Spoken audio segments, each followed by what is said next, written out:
Hello everyone और आपका बहुत बहुत स्वागत है न्यूटन बडी पे। सबसे पहले तो आप सबको विश्व पर्यावरण दिवस की बहुत बहुत बधाई। आज यानी 5 जून को पूरे दुनिया में वर्ल्ड एनवायरनमेंट डे बनाया जाता है। सोचने की बात यह भी है कि आखिर हमें पर्यावरण के लिए एक ख़ास दिन क्यों रखना पड़ा।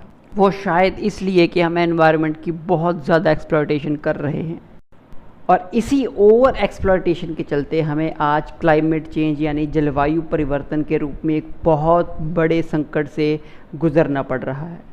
तो आइए जानते हैं कि आखिर किस तरह डेवलपमेंट के नाम पर पर्यावरण से खिलवाड़ किया जा रहा है। अगर आपने अभी तक चैनल को सब्सक्राइब नहीं किया है तो please subscribe the channel and do press the bell button.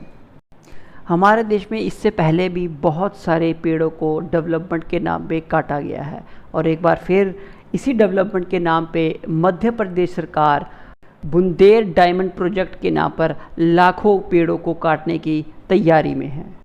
Madhya Pradesh के छतरपुर ज़िले में स्थित बक्सवाहा के जंगल सैकड़ों एकड़ में फैले हुए हैं और यही जंगल तरह तरह के जानवरों और वनस्पतियों के अलावा यहाँ के आदिवासियों के लिए भी एक लाइफलाइन की तरह है। दरअसल इस सब की शुरुआत हुई सन 2006 में जब मध्य प्रदेश सरकार ने ऑस्ट्रेलिया की एक कंपनी को बक्सवाहा के जंगलों में डायमंड माइनिंग की अपॉर्चुनिटीज़ तलाशने को कहा। कंपनी ने अपने सर्वे में यह पाया कि यहाँ लाखों कैरेट हीरो की माइनिंग की जा सकती है, लेकिन कंपनी ने अपने पर्सनल रीजंस बताते हुए इस प्रोजेक्ट से अपने हाथ वापस ले लिए। तो आइए जानते हैं डिटेल इस प्रोजेक्ट के बारे में। इस प्रोजेक्ट के तहत बक्सवाहा के जंगलों की 382 हेक्टेयर ज़मीन पर हीरो की तलाश की जानी है। ऑस्ट्रेलियन कंपनी के अपने हाथ पीछे खींच लेने के बाद मध्य प्रदेश सरकार ने इस प्रोजेक्ट के लिए बोली लगाई। 2019 में इस प्रोजेक्ट का टेंडर आदित्य बिरला ग्रुप की company SL mining and industries limited को दिया गया।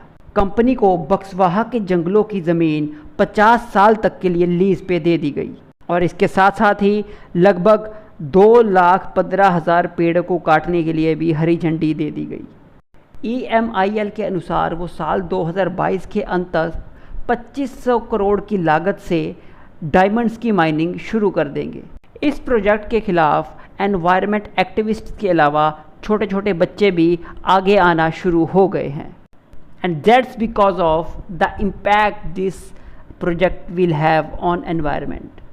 इस प्रोजेक्ट के लिए कंपनी को रोज़ाना 5.9 मिलियन क्यूबिक मीटर पानी की ज़रूरत पड़ेगी और ये बहुत ज़्यादा है। और पानी की इतनी ज़्यादा मात्रा इसलिए भी मायने रखती है क्योंकि बक्सवाहा के जंगलों के आसपास का बुंदेलखंड एरिया अक्सर सूखे की मार झेलता आया है। तो आप अंदाज़ा लगा सकते हैं कि हमें इस प्रोजेक्ट की वजह से कितनी बड़ी कीमत चुकानी पड़ सकती है। ना सिर्फ लाखों पेड़ों की कुर्बानी देनी पड़ेगी बल्कि पानी की कमी से भी जूझना पड़ेगा। और जैसा कि पहले भी सो कॉल्ड डेवलपमेंट प्रोजेक्ट्स के अनाउंस होते ही उसका विरोध शुरू हो जाता है, इस प्रोजेक्ट के अनाउंस होते ही बहुत सारा विरोध शुरू हो गया है। People from every section of the society are demanding to immediately stop this project and the people have want कि अगर उन्हें एक और चिपकू आंदोलन को शुरू करना पड़े तो वो पीछे बिल्कुल नहीं हटेंगे।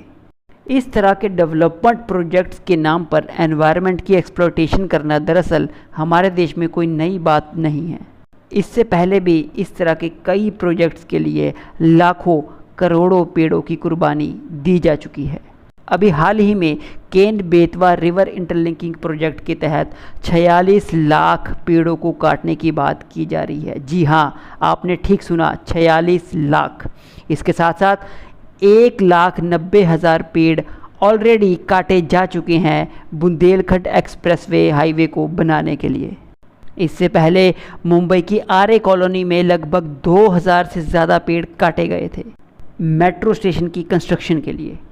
इसी तरह सन 2019 में गोवा में लगभग 50,000 पेड़ काटे गए थे डेवलपमेंट के नाम पर। So the big question is कि हम इतने बड़े स्तर पर पेड़ों को क्यों काटते जा रहे हैं? क्या हम वाकई में ही इतने सारे पेड़ों को काट कर डेवलपमेंट कर पाएंगे? शायद नहीं, क्योंकि अगर हम पेड़ों से मिलने वाले बेनिफिट्स को मॉनेटरी टर्म्स में कन्वर्ट करें तो शायद ही कभी कोई ऐसी डेवलपमेंट हो पाएगी जो उन बेनिफिट्स से ज़्यादा हो। जैसा कि आप स्क्रीन पे देख सकते हैं, वाटर कंजर्वेशन से लेके सॉइल इरोजन को प्रिवेंट करना, पॉल्यूशन को कम करने से लेके क्लाइमेट चेंज को फाइट करना, और सबसे बड़ा बेनिफिट पेड़ों से हमें मिलने वाला वो है ऑक्सीजन। पेड़ों की इतनी ज़्यादा अहमियत हमारी ज़िंदगी में हो चुकी है कि हम इनको काटने के बारे में अब सोच भी नहीं सकते। और सबसे हैरान कर देने वाली बात यह है कि कोरोना महामारी के चलते जिस तरह से हमें ऑक्सीजन की किल्लत से जूझना पड़ा, उसके बाद भी हम इतने सारे पेड़ों को काटने की बात कर रहे हैं, वो समझ से बिल्कुल परे है। बेशक सरकार और तरह तरह की संस्थाएं इस बात का दावा करती आई हों कि वो जितने भी पेड़ काटते हैं उससे कई ज़्यादा पौधे लगाते भी हैं, लेकिन क्या वाकई में ये पौधे बड़े होकर पेड़ बन पाते हैं? अब इमेजिन करिए, एक 50 ईयर ओल्ड कपल को कहा जाए कि उनके एक 25 साल के लड़के के बदले उन्हें 3 न्यू बॉर्न बेबी दिए जाएं, तो उनका क्या रिएक्शन होगा? So this was all about Buxwaha's Bundel diamond mining project. अगर आपको ये वीडियो पसंद आई है तो इसे लाइक और शेयर करना ना भूलें। And please on this world environment day जितना हो सके पर्यावरण का ध्यान रखें, जितना हो सके पौधे लगाए, पानी की बचत करें और सारे के सारे रिसोर्सेज का ऑप्टिमम यूटिलाइजेशन करें। Thank you, stay healthy, stay safe.